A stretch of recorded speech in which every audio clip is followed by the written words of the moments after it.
En primer lugar, agradecer la invitación al ex Academy Perú por permitirme llegar y compartir algunas experiencias que trato siempre de combinar la práctica con la teoría. Se decía que no hay mejor práctica que tener al menos una base de lo que significa, pues, en este caso, el tema de prueba. Siempre lo repito, si quieren conocer derecho penal sustancial, hay que dominar teoría del delito, y si quieren conocer procesal penal, hay que dominar teoría de la prueba. Y eso es justamente de los que vengo a darles esta pequeña charla, sobre todo para temas de reflexión, que considero que todavía hay muchos problemas, sobre todo en la aplicabilidad al momento de valorar las pruebas. Cuando hablamos de derecho a la prueba, o prueba como actividad simplemente, normalmente se dice que si es un derecho a la prueba, tiene estas hasta 5 dimensiones en su contenido esencial. Sin duda que el derecho a la prueba, el Tribunal Constitucional ya ha dicho que es un derecho implícito que nace del debido proceso, que está reconocido en el artículo 139, inciso 3 de nuestra Constitución Política. De manera que es un derecho fundamental con reconocimiento implícito en este derecho continental al debido proceso, y que de ahí se desprende, pues, un contenido esencial: derecho a ofrecer la prueba, derecho a que se te admita la prueba, derecho a que la prueba admitida sea actuada en juicio oral, derecho a que una vez que sea actuada, sea valorada, y luego, y esto es mucho que muchos libros no tienen todavía, que es la justificación de la prueba, de la decisión probatoria, es decir, tal hecho se tiene por probado. ¿Cómo se debe justificar? Vamos a ver si se encuentra con nosotros o no. Miriam Palacios Olivera. Por favor. Gracias. Decía, entonces, estas son las dimensiones del derecho fundamental a la prueba. Y si hablamos de actividad probatoria, ya el profesor Jordi Ferrer habla de 3 momentos de la actividad probatoria. Habla del momento de la recolección de la información probatoria, que normalmente en nuestro proceso, aplicándolo a nuestro proceso, sería cuando se recolecta la información, cuando se obtiene datos informativos que luego se van a convertir en estricto prueba en juicio oral. Luego viene el tema de la valoración de la prueba, y finalmente el tema de la justificación de la decisión probatoria. Todos estos problemas de prueba, si lo enlazamos con la argumentación jurídica, digamos que estamos hablando de que un argumento tiene, pues, una premisa normativa y una premisa fáctica.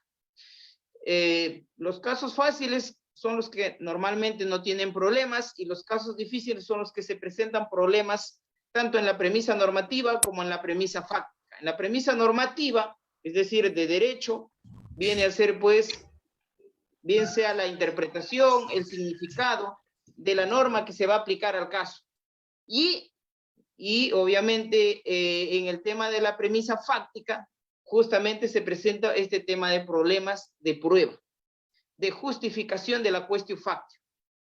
Entonces, hoy día, nosotros vamos a cerrar este tema, pero luego de este panorama general, nos vamos a ceñir a la segunda instancia y vamos a relacionar si es cierto o no esta gran importancia que se le ha dado a este principio de inmediación para obtener la prueba, y que en segunda instancia no puede cambiar el valor de la prueba porque sencillamente el acuen o el juez superior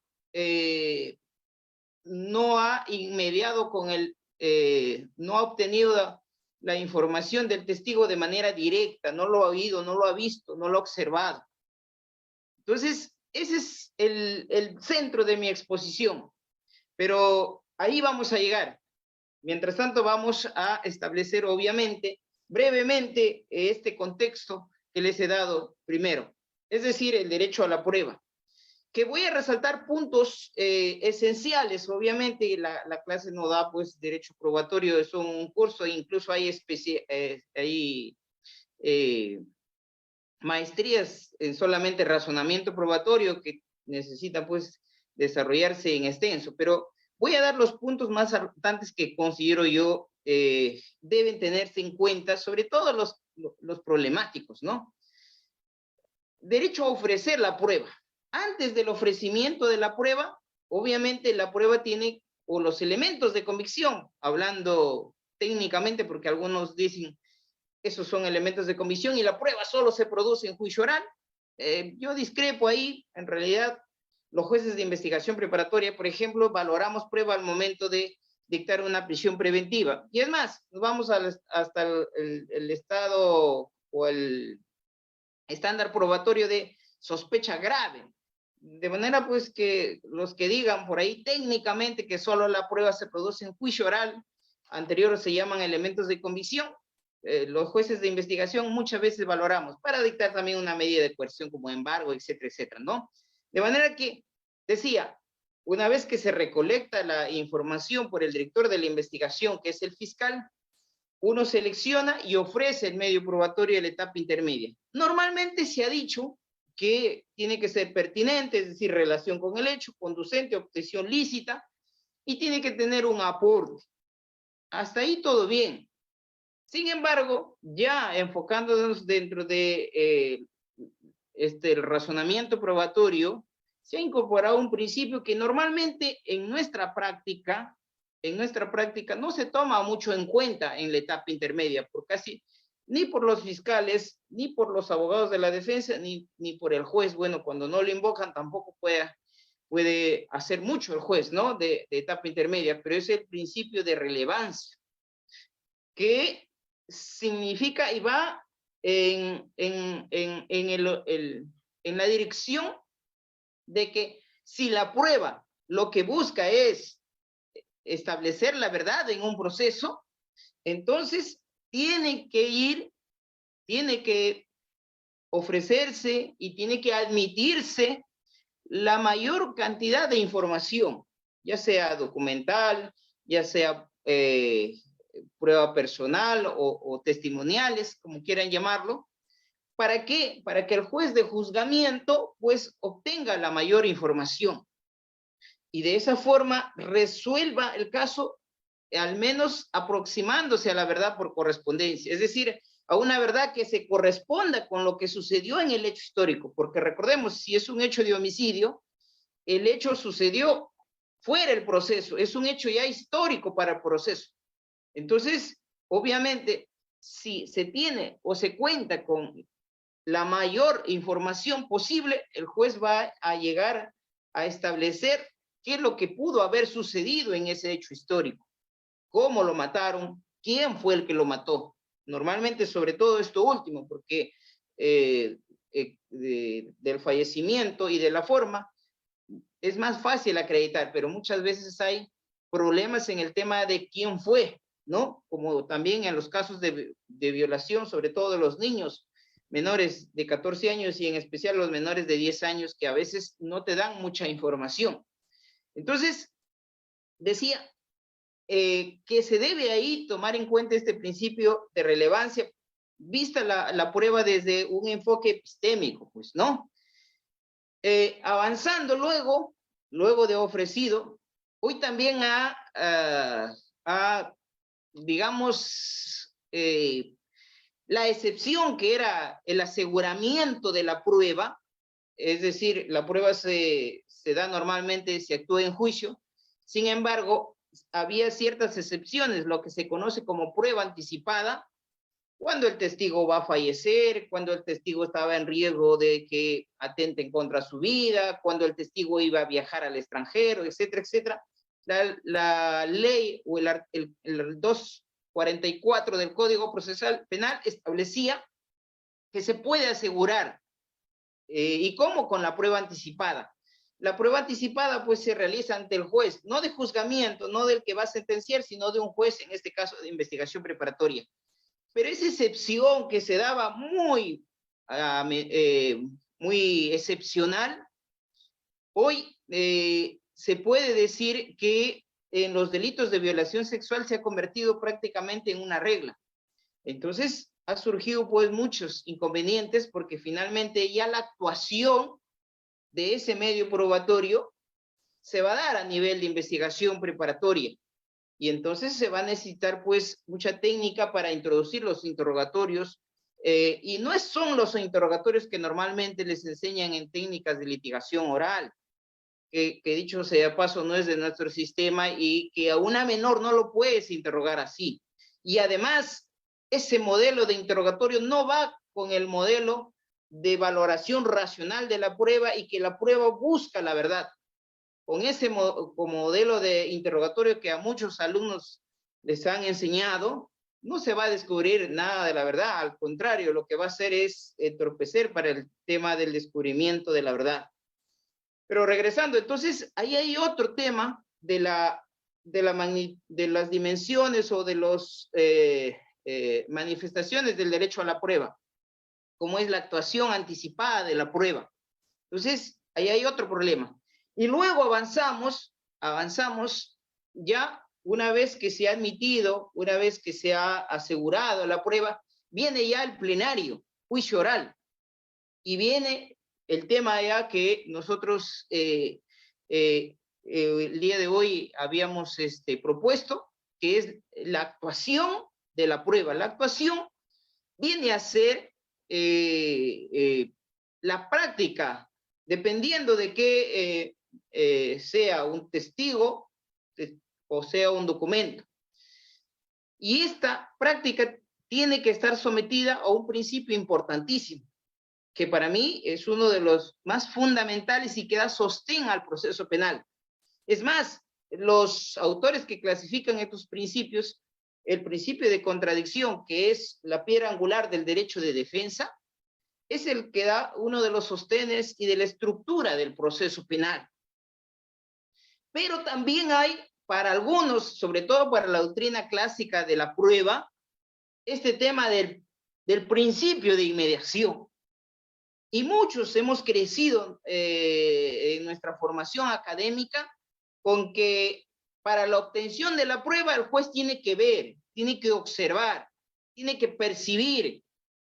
Si la testigo llora, si la testigo está nerviosa, si la testigo es elocuente, si la testigo duda, está nerviosa. Y por eso es que, es más, en nuestra legislación está plasmada de esa forma el principio de inmediación, como uno de los principios de la prueba, para su actuación de la prueba. Por eso es que hoy, actualmente, también se cuestiona este tema de las audiencias virtuales, porque sencillamente dicen el juez no puede ver, el juez no puede observar al testigo, no puede percibir de cómo ella está brindando su testimonio. Entonces, viene ahí la importancia que se le ha dado a este principio de inmediación. Y la pregunta que nos hacemos, ¿será correcta? ¿Es válida esa fundamentación que se necesita principio de inmediación para establecer si un testimonio es verdad o es falso? ¿Tendrá fundamento epistémico? ¿Tendrá fundamento científico ello? ¿Y por qué recalco esto? Porque si esto es exigido en primera instancia, vamos a ver que en segunda instancia, peor, ya es un límite. Ya es un límite y está establecido plenamente en la norma, que lo vamos a revisar. Entonces, se obtiene la información del testigo de manera directa, escuchando, percibiendo por parte de los jueces, y luego de brindado ya ese testimonio, me estoy refiriendo obviamente a la prueba personal se llama los testigos, que casi en todos los procesos penales, no me dejarán mentir, la mayoría de las sentencias se basan en testigos. La prueba documental, y la prueba pericial también, pero vamos a centrarnos en este tema de la prueba personal. Y luego ya viene este tema de justificación, que esa es otra etapa, que muchos confunden, creen que valorar ya es justificar, y eso no es correcto. Son parecidos, son, como se dice, moneda, una sola moneda con distintas caras, pero toman la decisión de que por qué se tiene por probado que Juan mató a Pedro, pero luego tienes que justificar esa afirmación fáctica. Y esa es otra de las fases de la prueba. Y una justificación obviamente racional. Ahora, en este tema ya de valoración de la prueba, quiero dejar sentadas las bases para ver qué tipo de sistema nosotros hemos optado. ¿Por qué? Porque hay muchos problemas. Quienes revisamos sentencias todos los días, y los vamos a ver aquí, algunas que voy a mostrar al final, advertimos pues que muchos de los jueces que valoran medios probatorios dicen, bueno, de la prueba actuada y habiendo percibido al testigo, me ha convencido. Estoy convencido de que lo que dice es verdad. Y por lo tanto, si el testigo dice que el que le sustrajo el celular fue Juan Pérez es el responsable. Y entonces uno se pregunta, ¿eso es correcto? Y para ello, obviamente, tenemos que ir a establecer el sistema de valoración de prueba que hemos optado. Michel Tarrufo dice que existen dos grandes modelos, incluso algunos lo pueden dividir hasta tres, pero en dos. El modelo de la valoración de la prueba legal, que era el antiguo, que era cuando se dudaba del juez. ¿Qué significa esto? Que el legislador establecía tal hecho se va a probar con tal medio probatorio, o tal medio probatorio tiene tal valor, tal nivel de credibilidad o de creencia, como se decía anteriormente. Sin embargo, ese modelo, obviamente con el cambio ya del paso del Estado legal de derecho al Estado constitucional de derecho, y en donde el Poder Judicial se convierte en uno de los poderes principales y nuestra Constitución en la norma fundamental, la base de todo un sistema, le dio mayor discrecionalidad al juez. Y eso implicaba también que, obviamente, no podíamos ser boca de la ley del legislador. Es decir, que las pruebas que se actuaban en un proceso no podían venir con un valor preestablecido por el legislador. De manera que se cambió a un sistema de libre valoración. Pero como a veces se pasa de un extremo y se va a otro extremo, dentro de este modelo de libre valoración hay el modelo de la íntima convicción y hay el modelo de la sana crítica, y que muchos de estos operadores, muchos de los que estamos día a día en contacto y en la valoración de estas pruebas, todavía creemos o entendemos o practicamos en que la prueba va a ser el convencimiento del juez. Y si ustedes lo escuchan a varios abogados y todavía lo escuchan o leen las sentencias, dice, bueno, pues hay que generar convicción en el juez. Cuando eso es un modelo obviamente muy subjetivo, muy arbitrario, porque el juez se puede convencer de cualquier cosa y muchas de las veces, a veces, valga la redundancia, se convence de este tema de perjuicios. ¿Por qué no en los delitos de violación? ¿Por qué no en los delitos de robo? Ah, no, esa cara, no, para mí es responsable, hermano. Y ya se genera un perjuicio. Eso se llama sesgos. Normalmente el sesgos que te llevan pues a tener un juicio de valor ya preestablecido y que la prueba solo sirve para justificar tu posición que de repente ya tienes como juez. Ese será el modelo de la íntima convicción. y que quienes estamos en la práctica sabemos que no se ha desterrado todavía este modelo. Sabemos que muchos fiscales, jueces, abogados, creemos que el convencimiento de ellos ya es la verdad, y eso no es así. Ese nivel o esa visión subjetiva, como dice Víctor de Paula, tiene que pasarse a un modelo de valoración racional de la prueba o de la sana crítica, que significa tener pues un criterio objetivo. No importa lo que el juez crea, con sus prejuicios, con sus limitaciones personales, sus creencias religiosas, etcétera, etcétera, etcétera. Importa lo que hay en la prueba. Importa la información que brinda el testigo. Y ahí viene este tema de la valoración racional, y que nuestro Código Procesal Penal, en el artículo primero 158, inciso 1, dice pues que la valoración de la prueba observa las reglas de la lógica, la ciencia y las máximas de la experiencia, y expone los resultados obtenidos o los criterios adoptados. Esto lleva a sostener para algunos que es la opción del modelo de la valoración racional o tendiente a un criterio objetivo.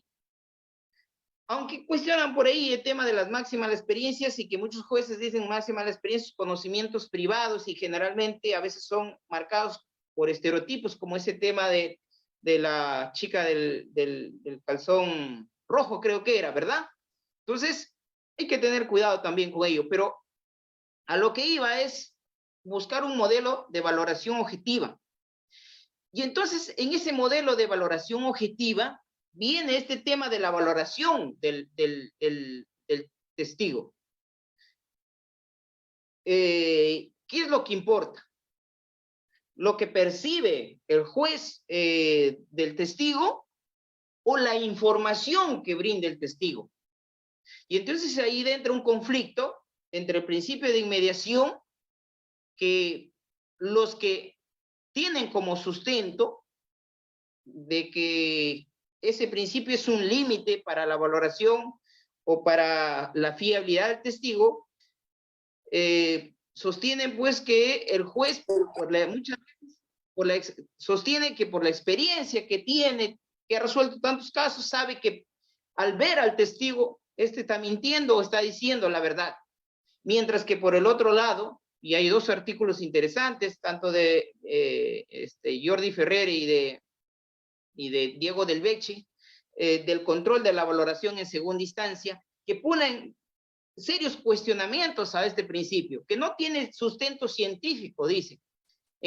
¿Por qué? Porque este principio de inmediación toma como más importante al testigo, cuando para establecer si el testimonio, ojo lo que digo, no es importante la forma como lo diga el testigo, lo importante es la calidad de la información, la calidad del testimonio que brinda. Y ahí viene este tema de la psicología del testimonio, ¿no? Entonces, establecido a grandes rasgos estos dos modelos, el paso de un modelo pues subjetivo a un modelo objetivo en la valoración de la prueba, pasamos ya a la segunda instancia. ¿Qué pasa en la segunda en la segunda instancia o en el juicio de apelación, como quieran llamar?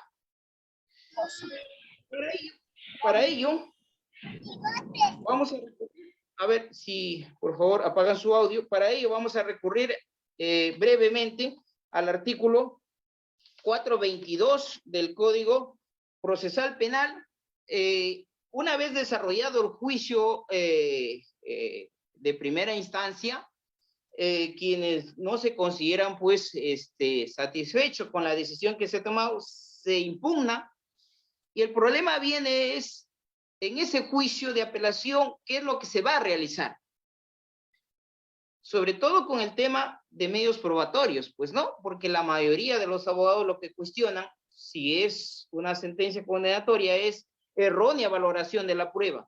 Y si es una sentencia absolutoria, el Ministerio Público impugna y dice, el juez de juzgamiento ha hecho una errónea valoración de la prueba porque el fiscal siempre está convencido que hay pruebas suficientes para condenar, mientras que el abogado está convencido, ojo lo que digo, convencido porque es subjetivo, de que hay pruebas no hay pruebas, perdón, para llegar a ese estándar suficiente como para destruir el principio de presunción de inocencia. Entonces vayamos a segunda instancia. ¿Cuál es la valoración de la prueba? Para ello, primero tenemos que ver que nuestro juicio de apelación es una apelación limitada en principio, como dice el maestro César San Martín. ¿Qué quiere decir? Que normalmente se dedica a la revisión, no se desvincula totalmente del primer juicio, que es el primer juicio de primera instancia, pero tiene cierta libertad. Y eso se demuestra en el tema probatorio y vamos al artículo 442, cuando se establece la posibilidad de admitir prueba en segunda instancia. Se dan tres supuestos.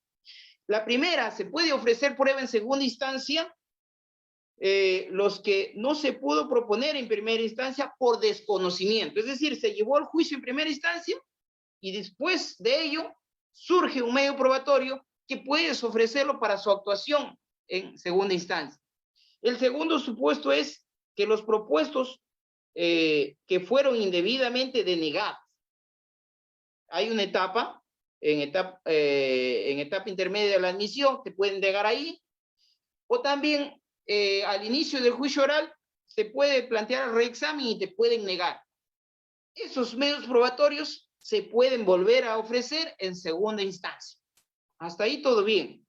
Y el tercer supuesto es que los admitidos no fueron practicados. Es decir, que había un medio probatorio admitido que debía practicarse en juicio oral y valorarse y justificar, sin embargo, no se ha hecho. Esa es la regla. Sin embargo, este mismo artículo, en su inciso 5, dice lo siguiente. También serán citados aquellos testigos, incluidos los agraviados, que han declarado en primera instancia, siempre que la sala, por exigencia de inmediación, y aquí venimos a comprobar, a corroborar la importancia que este código le da al principio de inmediación, y contradicción, considera indispensable su concurrencia para sustentar el juicio de hecho de la sentencia. O sea, si es que se ofrecen, si es que quieren darle un valor determinado, tiene que ir a sala para que declaren y ellos por principio de inmediación y de contradicción. Contradicción yo no tengo ninguna duda, correcto, es válido y como considero que es uno de los principios más importantes.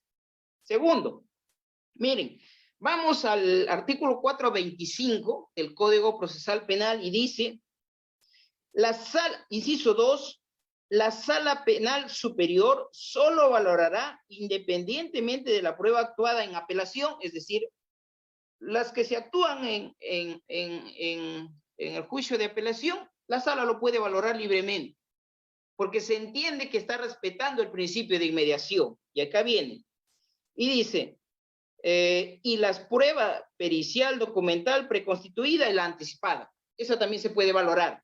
Pero acá viene, dice, la Sala Penal Superior no puede otorgarle diferente valor probatorio a la prueba personal que fue objeto de inmediación por el juez de primera instancia, salvo su valor probatorio sea cuestionado por una prueba actuada en segunda instancia. Entonces, la jurisprudencia, yo me he encargado de recolectar toda la jurisprudencia, y acá solo les voy a mostrar dos.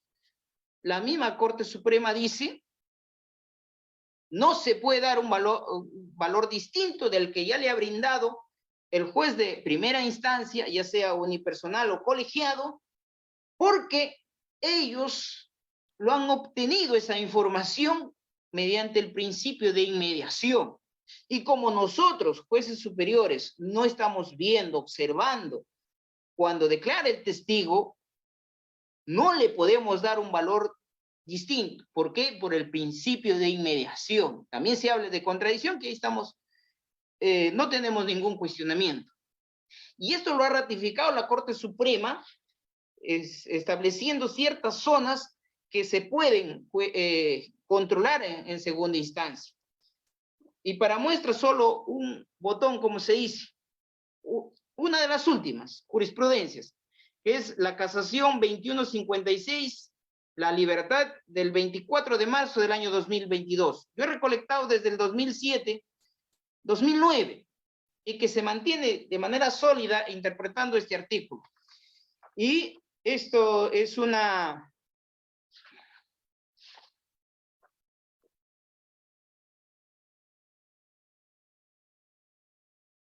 casación que voy a dar lectura en una parte esencial. Fundamentos de hecho, dice, primero, línea jurisprudencial a fin de no vulnerar el principio de inmediación. Ojo, como parte, ¿no? Dice, la sala superior respecto a la labor de valoración de la prueba personal solo puede valorar los medios probatorios de que se actuaron ante ella en virtud del principio de inmediación. Dicho de otro modo, las pruebas personales que fueron actuadas con inmediación en primera instancia no pueden ser valoradas por la sala superior, lo que significa que este órgano debe respetar el mérito, la conclusión probatoria realizada por el órgano de primera instancia.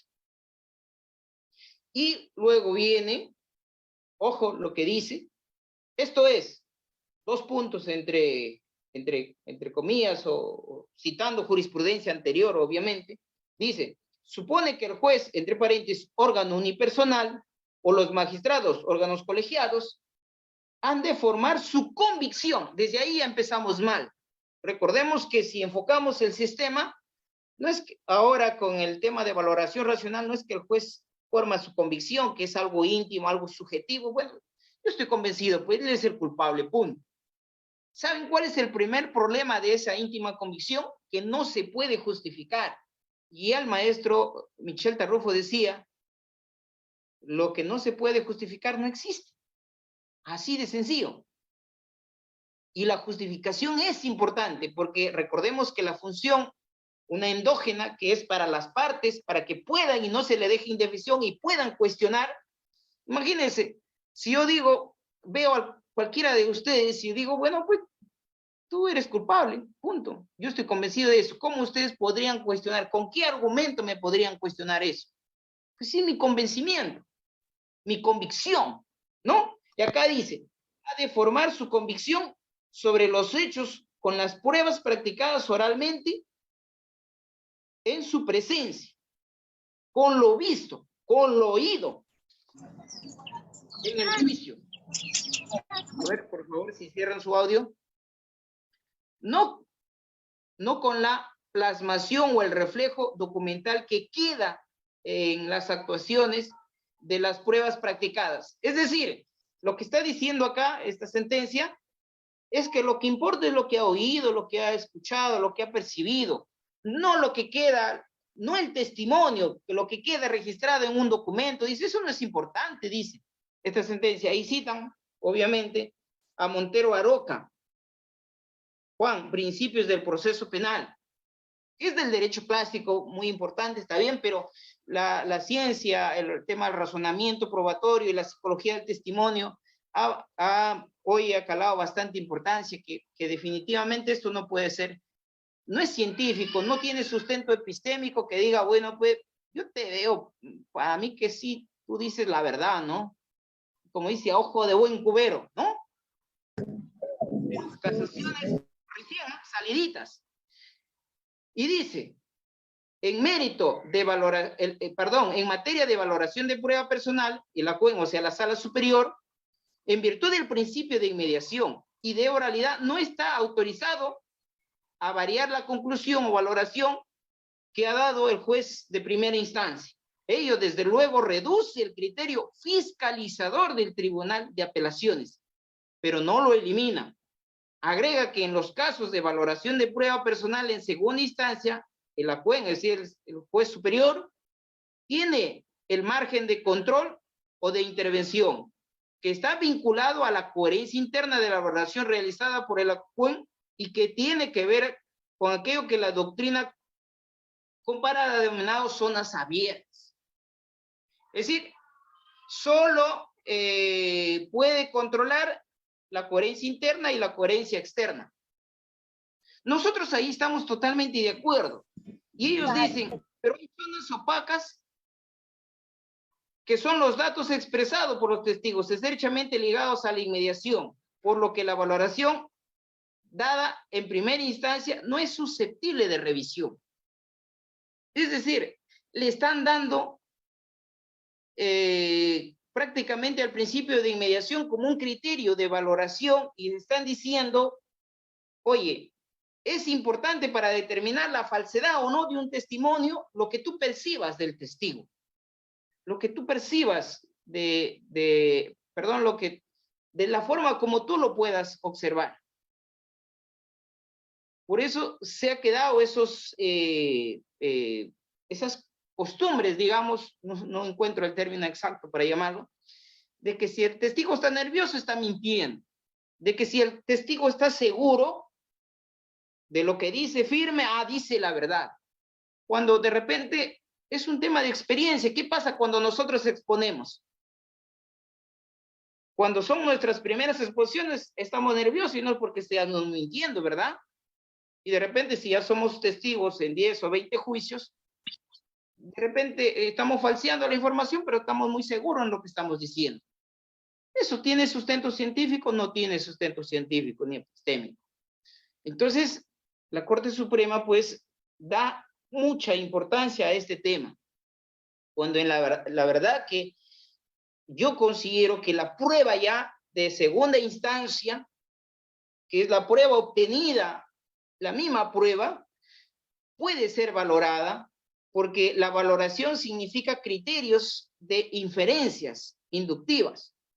Es decir, el juez, tanto de primera instancia como de segunda instancia, lo que importa para tener por acreditado o no un hecho delictivo es el razonamiento que va a hacer.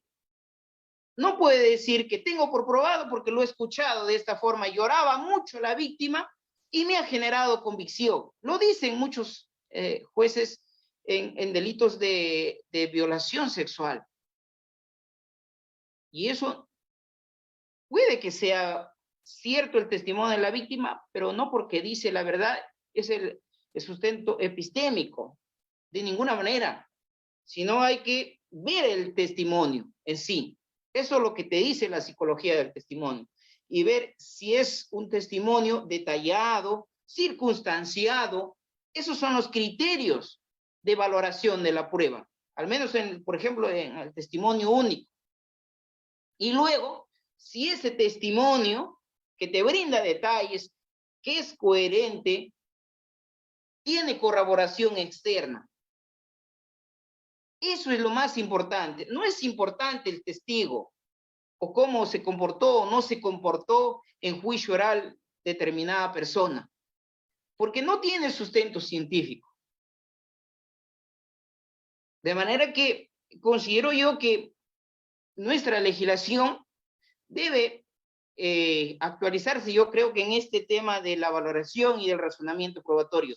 El maestro César San Martín, tanto en su libro del año 2020, como en esta última también casación, que lo plantearon, una casación del 18 de abril del año 2022, como que ya se abstiene en el libro dice, principio de inmediación, lo establece la norma, pero dice la psicología del testimonio ya está cuestionando esto, y sería cuestión, finalmente no se decanta por decir, bueno, esto es lo que se debe respetar o no.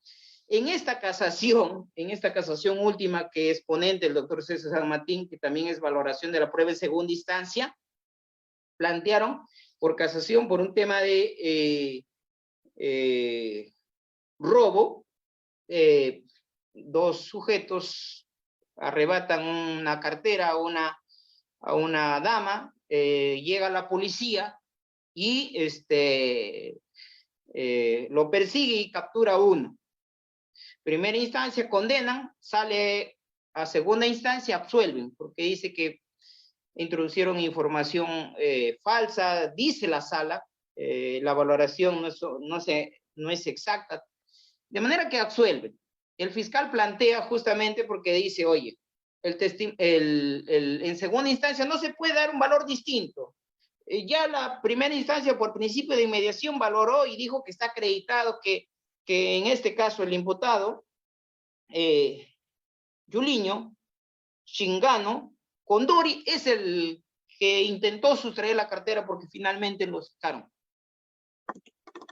El doctor César San Martín plantea la situación y dice que, bueno, en cuanto a lo primero, dice que se ha dado una falsa percepción de la sala, no cumple con los requisitos de motivación, etcétera, etcétera, y también dice lo que me llamó la atención, yo pensaba que va a concluir igualmente con esta casación también que les he leído, dice, brevísimo, todavía estoy dentro del tiempo, dice, fundamento cuarto de esta casación 678-2020 Apurímac, dice que, ahora bien, este Tribunal Supremo últimamente ha fijado el sentido interpretativo que está limitado, de esta limitación legal del poder de apreciar del Tribunal Superior en sede de apelación respecto a la interpretación del medio de prueba, es decir, fijar información que emerge, entre paréntesis, el elemento de prueba, no existe limitación, porque se trata simplemente, dice, de determinar qué dijo el testigo o declarante, entre paréntesis, incluye al imputado y, por cierto, al agraviado, cierra paréntesis, que explicó o opinó el perito qué fluye de la prueba documental y qué se colige de la prueba material, en el que dice la inmediación no juega un rol importante. Entonces yo leía esa sentencia y digo, a renglón seguido va a decir, en esta sí juega un rol importante, pero ya no lo dice, ¿no? Dice, continúa, punto aparte, dice, en cuanto a la valoración del elemento de prueba personal, cabe examinar dos ámbitos necesariamente posibles, dice. A, verosimilitud interna, verosimilitud interna y dos, verosimilitud externa. Y dice, si es que no hay un razonamiento correcto en esto, se presentan problemas de motivación, de ausencia de falsa motivación, de motivación racional y motivación ilógica. De manera que ya en esta sentencia ya no habla de que en qué sí jugaría un rol importante el principio de inmediación. Porque la verdad es que yo no lo encuentro sustento, así como los expertos, y me estoy refiriendo a Jordi Ferrer, a Diego Del Becce en este artículo, de el control de la prueba en segunda instancia, no tiene mayor sustento este tema del principio de inmediación. Así como también considero yo que esto no solo es aplicable a segunda instancia, sino también es aplicable a primera instancia con este tema de los juicios virtuales que se está haciendo. Porque muchos están pidiendo, dicen principio de inmediación, principio de inmediación. Lo que sí se debe respetar, y eso sí hay uniformidad, es la contradicción. La contradicción, tanto en el juicio de primera instancia, tanto en el recurso impugnatorio y en el juicio de apelación. Eso sí es importante porque la selección de la calidad de información va a depender del contradictorio que se tenga. Eso sí es importante. Bien, ya tenemos 10 minutos. Voy a exponer hasta acá para a ver si hay alguna pregunta, interrogante, porque a las 6 ya hay otro ponente. Así que hasta acá ha sido mi exposición. Les agradezco mucho la atención y estoy atento a cualquier pregunta que puedan ustedes tener o de repente aporte también que se pueda generar, porque la verdad son reflexiones que uno viene a hacer con el único propósito finalmente es que los casos siempre se resuelven de la mejor manera, ¿no? Y sobre todo ajustado a lo que corresponda, pues, que es llegar a la verdad, al menos correspondente. Doctor, ¿qué tal? Buenas. Sí, adelante, doctor, adelante, lo escuchamos. Sí, efectivamente, lo que usted está hablando es bien interesante. Ejemplo, como hay situaciones, ¿no? Donde eh, muchas veces la gente juzga, ¿no? Supuestamente por un hecho delictivo o un hecho confuso, ¿no? Donde una persona se les indica que ha cometido, ¿no? Un delito, un ejemplo de robo, ¿no? Y se le juzga mediáticamente, ¿no? Por sus antecedentes penales, pero no necesariamente ha cometido el delito y por lo tal, como que es una una opinión pública tan fuerte que muchas veces hace que los magistrados, ¿no? Los jueces, tomen decisiones eh, algo erróneas, ¿no? Que no llegan al hecho como tal, ¿no? Simplemente se le juzga a alguna persona, ¿no? Por quizás por sus antecedentes, ¿no? Ejemplo. Sí, definitivamente, eso se llama en el razonamiento probatorio sesgos, el sesgo de confirmación, ¿no? Ah, no, este está dedicado a cometer, a veces los que estamos en los pasillos de los palacios de justicia o de las instituciones que administran justicia, normalmente a veces se escucha decir, no, este tiene antecedentes, este es, compadre, ¿has visto la cara? ¿Sí o no? Esos son perjuicios, esos son sesgos cognitivos. Normalmente a veces va el sesgo de confirmación. ¿Qué significa el sesgo de confirmación? De yo ya, de quien va a juzgar, ya sea el fiscal o juez, el fiscal pues obviamente, con menos obviamente responsabilidad que el juez, pero también dentro de su ley dice que debe ser objetivo, pero muchas veces, a veces no es objetivo porque ya tiene juicios. No, dice, este es, este es. Voy a conseguir la prueba para justificar mi teoría cuando no debería ser así, ¿no? La prueba debe demostrar la responsabilidad, no ellos tratando de justificar una posición que de repente ya tienen ya. Y ojo, y no quiero decir con esto que de repente lo hacen de mala intención, de mala fe, o porque de repente hay un interés particular.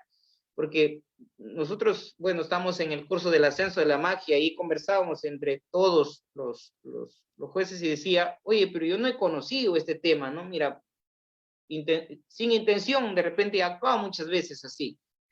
Por eso viene el tema de repente de informarse, de compartir estas experiencias.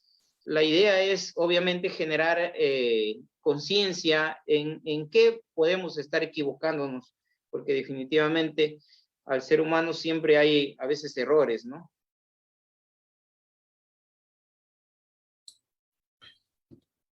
Sí, Ronald, adelante, puedes preguntar, te escuchamos.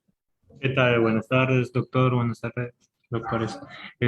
Sí, doctor, así como usted lo ha dicho, ya sea el fiscal o juez, por el simple hecho de que la persona es reincidente en cometer el mismo delito se dejan llevar y no son objetivos al momento de realizar su propio criterio. Mi pregunta es, ¿cómo ustedes,